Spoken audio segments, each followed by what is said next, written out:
welcome to another episode of LucysQuickOne. I got you with all the news. Hey, let's go.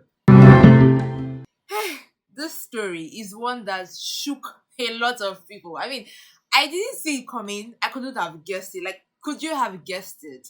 Don Jazzy, just if I... So, for all of you who have been praying for Don Jazzy to get married, going to the mountain in Tabernacle, fasting and praying, apparently Don Jazzy beat us to it. During the week, Don Jazzy dropped a very big bomb on us when he revealed that he was once married. He revealed that he was married 18 years ago. Apparently, he married at the age of 20. But one thing led to another and he got divorced at 22. How? Till now, I'm like, how? He choked. He also added that the reason his marriage did not last to this UK-based model, her name is Michelle Jackson. The reason the marriage didn't last is because he placed priority on music over family, and then that was why things did not go well for them. Well, apparently he made this known after he had an interview with Ebuka, and then he just said he felt that he owed her something and he had to just come out and speak up and all of that. Now the reactions after this story was made known. Now, on one hand, we had people who did not still believe, even after Don Jazzy posted it on his own personal page, people did not believe it. They were like, no, it looks more like mother and son picture. That's not real. That can't be happening and all of that. But on the other hand, we had people who believed, including me.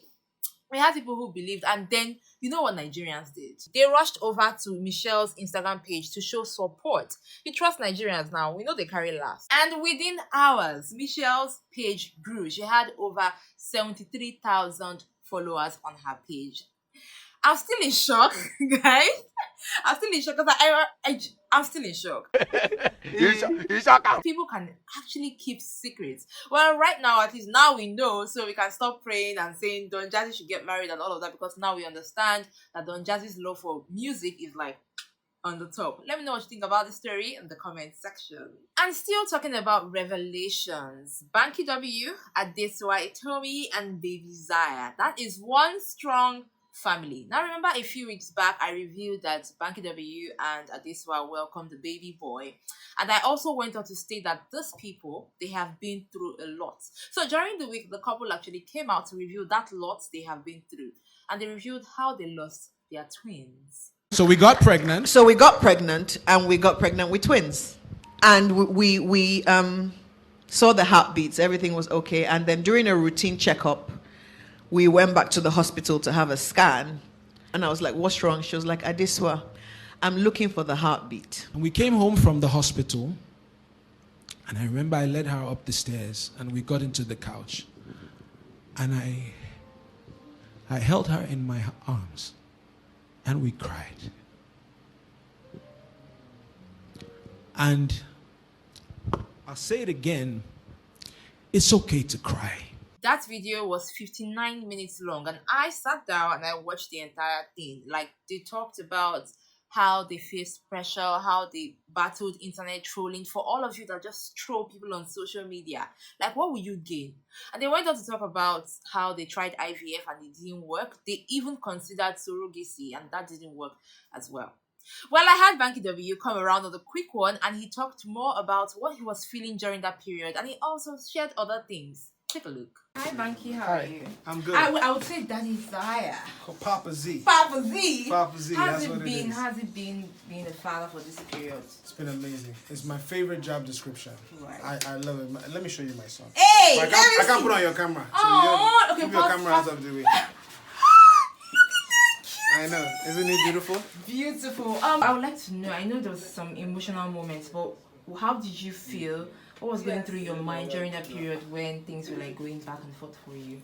I think that for me, it was just trying to remain in a place of faith, you know, and I think that's what I encourage people, because, you know, something I said during the interview is that your faith won't stop bad times from happening, but your faith will help you heal, and it'll help you get back up, and it'll help you stay strong through the storm.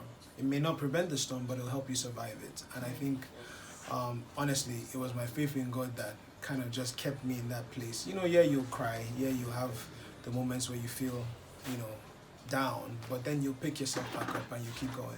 A lot of people from the ages of 16, even 15, up to 30s, 40s, we are going through a period whereby people are going through pressures. And you mentioned it there, you said there was pressure for you. So what would your advice be to those who are trying to find their feet, going through pressures and just trying to like balance life right now?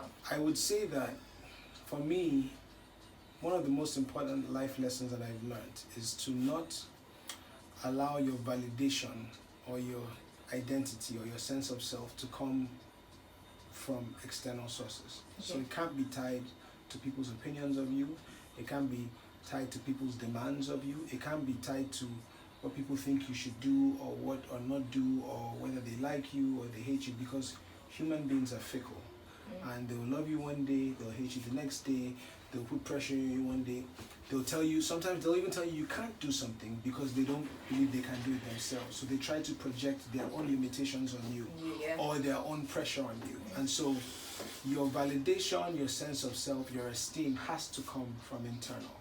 And when I say internal, for me, that's my belief in the God that lives within me, and then my belief in myself. Right. And once I'm okay in that space, then everything else, I just develop thick skin.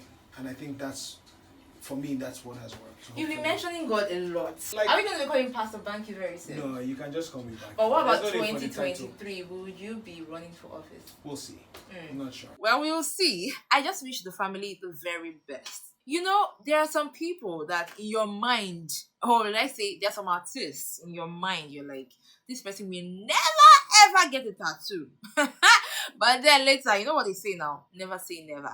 Falz the Bahd guy has joined the tattoo gang. Falz was like, I'm not a sweet boy for nothing. Falz got the tattoo of his family, his father, his mother, his siblings, and himself. Now, the first reaction people had when they saw this was, Falz have draw tattoo. But some people just wanted to say that, you know, since he had the tattoo of his family members and all of that, his family will not be angry with him.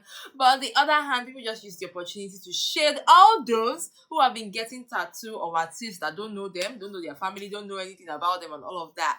I would just say that, you know, at the end of the day, just do you. But while doing you, make sure you are very wise. Talking about doing you, did you hear the story of this photographer and a guy under the bridge? Let me give you the gist. Now, during the week, there was a story of a photographer. His name is Afolabi. He came out to reveal that he was scheduled to have a shoot with his team, and then while they were waiting for the model to arrive, they decided to meet a particular man who was sleeping under the bridge. His name is Ali, and he said, you know what, let this guy model for us. And then they took pictures of this guy, and the pictures were just beautiful. Like, according to the photographer, he revealed that, you know, he said these pictures perfect. Everything about this picture is perfect. And when he went on social media, everybody was just like, wow, wow, wow, wow, wow. So I say, wherever you are, whatever you do, whoever you are, remember that you are beautiful. You are royal. You are amazing. You are unique. You are priceless. Like, you might be thinking that people do not just know, or, you know, you are not